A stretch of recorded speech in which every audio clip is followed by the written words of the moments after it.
সম্মানিত তৌহিদি জনতা ছাত্র ভাইরা, আজকে যে উদ্দেশ্যে বিক্ষোভ মিছিল বের হয়েছে, বিশেষ করে শরীয়তপুরের ছাত্র জনতা, তৌহিদি জনতা, তারা হঠাৎ করে প্রোগ্রাম, আমরা রাস্তায় এই প্রোগ্রামকে অংশগ্রহণ করেছি, কোন পরিকল্পনা নেই। তারপর ইমানের দাবিতে আমরা মনে করেছি যে এই বিক্ষোভ মিছিলে অংশগ্রহণ করা আমার জরুরি। আপনারা জানেন, সম্প্রতি ভারতের বিজেপি নেতা, মহারাষ্ট্রের এমপি এক কুলাঙ্গার বিশ্বনবী সাল্লাল্লাহু আলাইহি সাল্লামকে কটূক্তি করেছে। সেই কটূক্তির আপনার প্রতিবাদে ভারতে বোম্বাইমুখী লং মার্চ আপনারা ইতিমধ্যেই সোশ্যাল মিডিয়ায় দেখতে পেয়েছেন। সেখানে কত মানুষ, সেই সংখ্যা আমার বলা বড় কঠিন।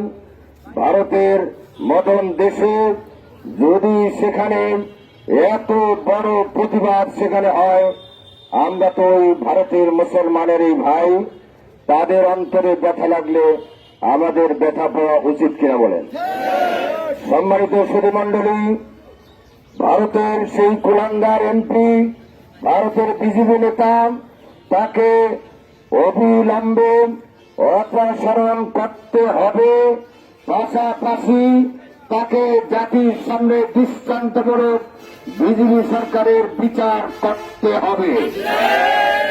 আমার সুতরাং আমি বাংলাদেশ সরকারের এই অন্তর্বর্তীকালীন সরকারের প্রধানকে আমি বলতে চাই, আপনাকে এদেশের মানুষ ক্ষমতায় বসাইছে একটা সময়ের জন্য, আপনি অনেক দৃষ্টান্ত দেখাইছেন, এজন্য আপনাকে ধন্যবাদ। তবে যারা শাহবাগীদের পক্ষ অবলম্বন করেছিল, তাদের এই নির্মম পরাজয় সেটাও বাংলাদেশের মানুষ দেখেছে, ঠিক কিনা বলেন? সুতরাং যদি বাংলাদেশের এই ভবিষ্যতে যারা সরকারে আসবে, আপনার সরকার যতটুকু আপনার সক্ষমতা আছে, আপনি ব্লাসফেমি আইন পাস করুন। আমার নবীর নামে যদি বাংলাদেশে এবং ভারতে বিশ্বের কোথাও যদি আমার রসুলের আপনি কটূক্তি করে, তার জিহ্বা ছিঁড়ে ফেলতে হবে।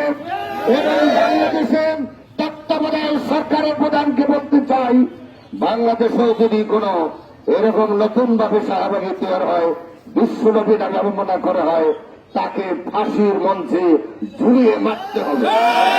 সম্মানিত সুধীমণ্ডলী, আপনারা অনেক কষ্ট স্বীকার করে এই গুটি কয়েকজন আপনার ভাই যারা স্কুল কলেজের এবং কিছু দিনই তৌহিদি ভাইদের আপনার এই আমন্ত্রণে হাজির হয়েছেন, আপনাদের ধন্যবাদ জানাই।